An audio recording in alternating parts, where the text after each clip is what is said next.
سب سے پہلے آپ کو بتائیں گے وفاقی کابینہ نے حکومتی شعبے کے ذریعے 5 لاکھ ٹن چینی درآمد کرنے کی منظوری دے دی ہے۔ فیصلہ نائب وزیر اعظم اسحاق ڈار کے زیر صدارت اجلاس میں کیا گیا۔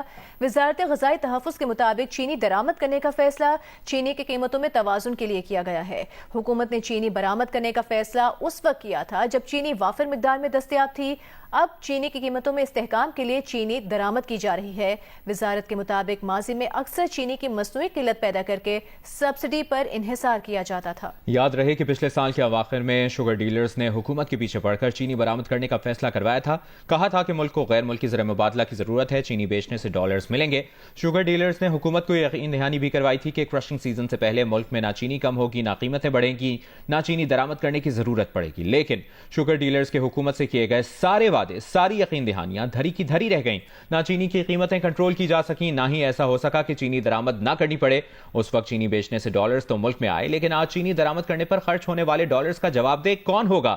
اس سوال کا جواب کسی کے پاس نہیں۔ ہر سال کی طرح اس سال بھی یہی ہوا کہ مارکیٹ میں چینی کم ہونے کی خبریں پھیلیں، چینی مہنگی ہو گئی۔ حکومت قیمت مستحکم کرنے کے نام پر چینی درآمد کرنے کی اجازت دینے پر مجبور ہو گئی۔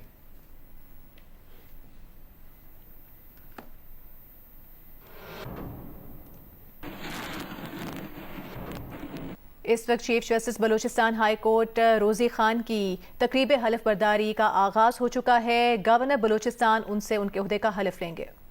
پاکستان اسلامی جمہوریہ پاکستان کے دستور اور قانون کے مطابق انجام دوں گا۔ کے دستور اور قانون کے مطابق انجام دوں گا۔ یہ کہ میں سپریم جوڈیشل کونسل کے مروجہ ضابطہ اخلاق کی پابندی کروں گا۔ یہ کہ میں اپنے ذاتی مفاد کو اپنے سرکاری کام یا اپنے سرکاری فیصلوں پر اثر انداز نہیں ہونے دوں گا۔ یہ کہ میں اسلامی جمہوریہ پاکستان کے دستور کو برقرار رکھوں گا اور اس کا تحفظ اور دفاع کروں گا۔ اور یہ کہ میں ہر حالت میں ہر قسم کے لوگوں کے ساتھ بلا خوف و رعایت اور بلا رغبت و عناد قانون کے مطابق انصاف کروں گا۔ اللہ تعالیٰ میری مدد اور رہنمائی فرمائے۔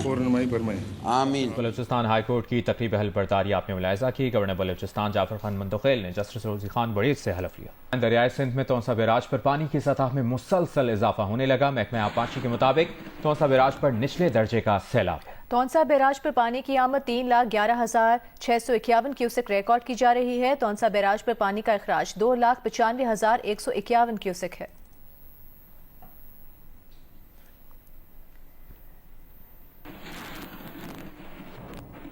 خیبر پختونخوا میں دریائے سندھ پر داسو ہائیڈرو پاور پروجیکٹ تکمیل کے آخری مراحل میں ہے۔ 2027 میں اس سے 4,320 میگا واٹ بجلی کی فراہمی کا آغاز ہو جائے گا۔ داسو ہائیڈرو پاور پروجیکٹ میں دریا کا رخ موڑنا انجینئرنگ کی مہارت کا منہ بولتا ثبوت ہے۔ اس پر دیکھیے جواد ملک کی یہ خصوصی رپورٹ۔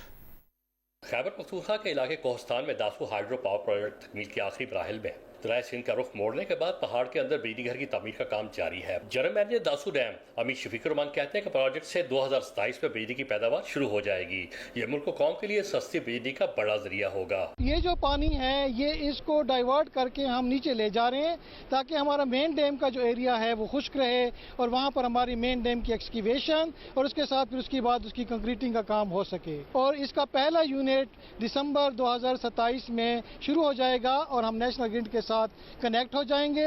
اس کے بعد ہر 2 مہینے کے بعد ہمارا اگلا یونٹ آئے گا، تو ٹوٹل 6 یونٹ ہیں۔ منظمین کا کہنا ہے کہ داسو ہائیڈرو پاور پروجیکٹ کی تعمیر کے دوران مین شاہراہ پر جدید پل تعمیر کیے جا رہے ہیں جس سے سفر آسان اور محفوظ ہو جائے گا۔ اس پروجیکٹ پر 1,737 ارب روپے لاگت آئے گی جو 7 سال کے عرصے میں پوری ہو جائے گی۔ 1737 ارب روپے کی ٹوٹل لاگت ہے جس میں کہ سارے خرچے چاہے کنسلٹنسی ہو، کنٹریکٹر ہے، باقی جتنے لوکل ڈیولپمنٹ پروگرام ہیں سارے کے سارے اس کے اندر موجود ہیں۔ تو اس میں ہمارے پاس جو اینول جنریشن سالانہ جو ہمارے بجلی کے یونٹ پیدا ہوں گے وہ پہلے سٹیج 1 میں تقریباً 12.5 بلین اور سٹیج 2 کو ملا کر ہمارے پاس 21.5 बिलियन यूनिट सालाना यहाँ पर पैदा की जाएगी। संगलाख चिटाने काट कर और दरिया सिंध की तूफानी लहरों का रुख मोड़कर दासू हाइड्रो पावर प्रोजेक्ट तमीर करना यकीनन एक मुश्किल तरीन काम है। इस पर वाबडा का कौमी किरदार लायक तहसीन है।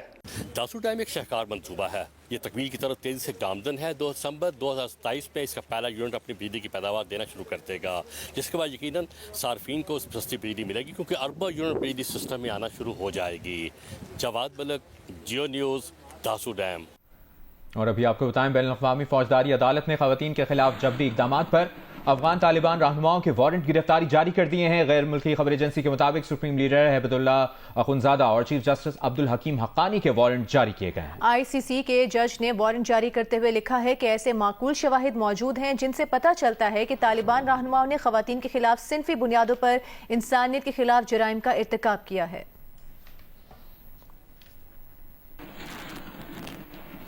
इसराइल ने अपनी फौज को हुक्म दिया है कि वो रफा के खंडरात को एक फलाही शहर में तब्दील करे, लेकिन माहिरीन ने इस मंसूबे को तमाम फलस्तीनियों के लिए एक हिरासती कैंप करार दे दिया है। तफसील बता रही हैं मुनज़्ज़ा सिद्दीकी।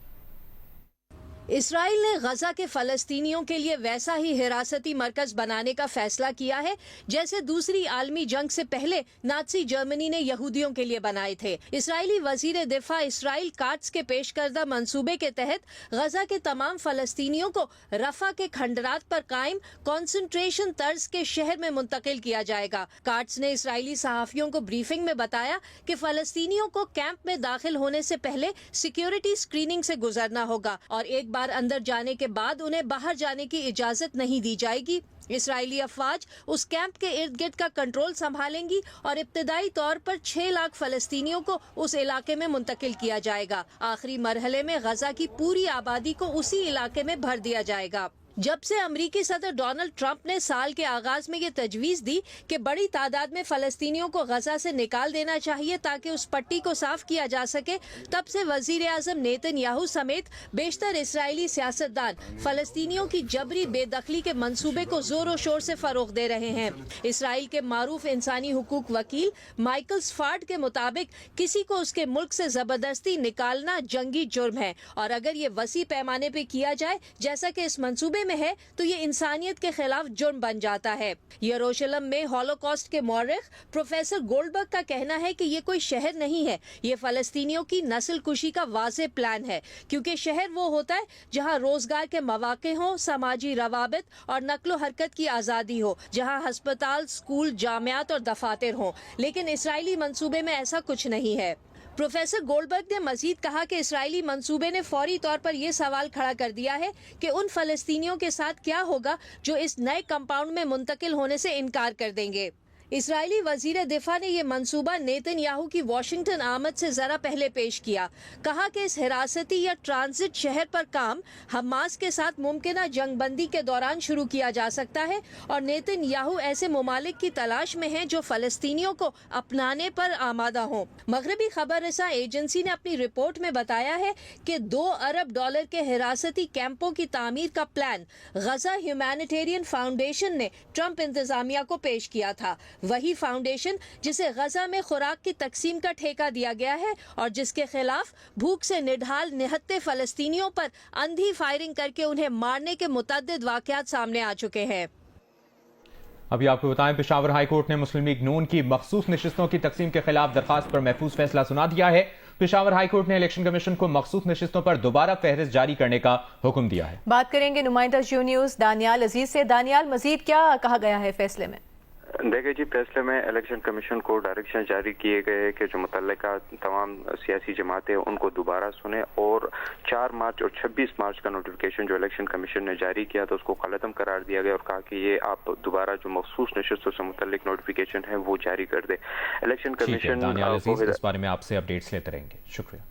गिलगित बल्तिस्तान के जिला हुंसा में ग्लेशियर फटने से हुसैनाबाद नाले में तुग़यानी आ गए। शेराबाद मोहल्ले में घरों को खाली करने के अहकामात जारी कर दिए गए हैं। मुतासरीन शेराबाद मोहल्ले का कहना है कि इंतजामिया ने ताहाल उनके लिए मुतबादिल रिहाइश का कोई बंदोबस्त नहीं किया है।